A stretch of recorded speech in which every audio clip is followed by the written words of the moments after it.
राधे राधे दोस्तों, हमारी आज की कहानी है वृंदावन की एक सच्ची घटना।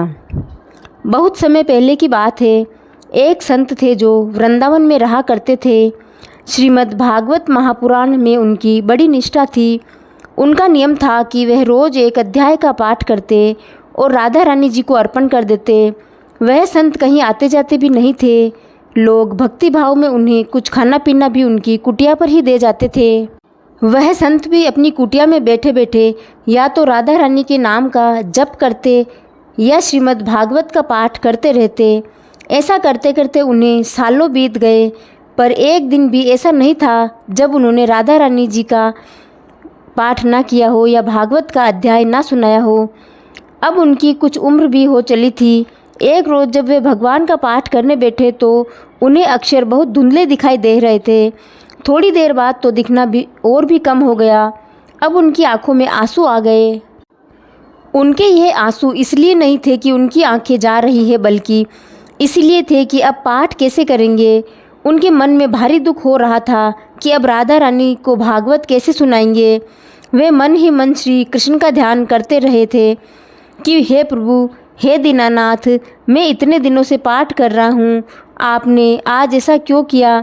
अब मैं कैसे राधा रानी जी के पाठ को सुनाऊंगा। रोते रोते सारा दिन ढल गया और शाम हो गई। उस दिन उन्होंने कुछ भी खाया पिया नहीं, क्योंकि उनका नियम था कि वह पाठ राधा रानी को सुनाकर उन्हें समर्पित करके ही खाना खाया करते थे। तभी उनके दरवाजे पर एक दस्तक हुई। वैसे ही उन्हें धुंधला दिख रहा था। वे बड़ी मुश्किल से दरवाजे तक पहुँचे और बोले, कौन है। एक बालक की आवाज़ आई। वह बोला, बाबा, माँ ने खाने का सामान भेजा है। वे संत बोले, खाना नहीं चाहिए, जब तक नियम पूरा नहीं होगा मैं खाना नहीं खाऊंगा। वह बालक बोला, कौन सा नियम बाबा। अब उसे उस संत को अपना दुख बांटने वाला कोई मिल गया हो। वह बोले, मैं रोज़ अपनी राधा प्यारी को भागवत का पाठ सुनाता हूँ और फिर ही कुछ खाता हूँ, पर आज मेरी आंखें चली गई। यह कहकर वे रोने लगे। बालक उन्हें रोता देखकर बोला, अच्छा, आंखें चली गई इसलिए आप दुखी हैं। वे संत बोले, अरे ये आंखें किसको चाहिए। मैं तो इसलिए दुखी हूँ कि अब किशोरी जी को पाठ कैसे सुनाऊंगा। वह लड़का बोला, बाबा रुको, मैं थोड़ी देर में आता हूँ।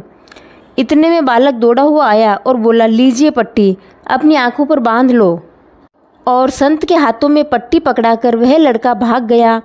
बाबा अपने दुखी मन से अंदर जाकर ज़मीन पर लेट गए। बाबा ने सोचा, लगता है किसी वैद्य का लड़का होगा, कुछ इलाज विलाज जानता होगा। अब उन्होंने आंखों पर पट्टी बांधी और सो गए। जब बाबा उठे तो उन्हें सब साफ साफ दिख रहा था। बाबा बड़े प्रसन्न हुए। बाबा ने सोचा, देखता हूँ उस लड़के ने पट्टी में क्या औषधि मिलाई है। बाबा ने देखा तो उस पट्टी में राधा रानी जी का नाम लिखा हुआ था। यह देखकर बाबा फूट फूट कर रोने लगे और कहने लगे कि आपके नाम की भी इतनी महिमा है। बाबा बोले, मुझसे श्लोक सुनने में आपको भी कितना आनंद आता है।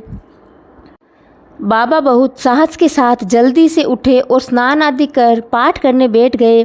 आज उनकी आवाज़ में एक अलग ही खनक थी, और होती भी क्यों नहीं, स्वयं किशोरी जी बांके बिहारी जी ने उन पर इतनी कृपा जो की थी।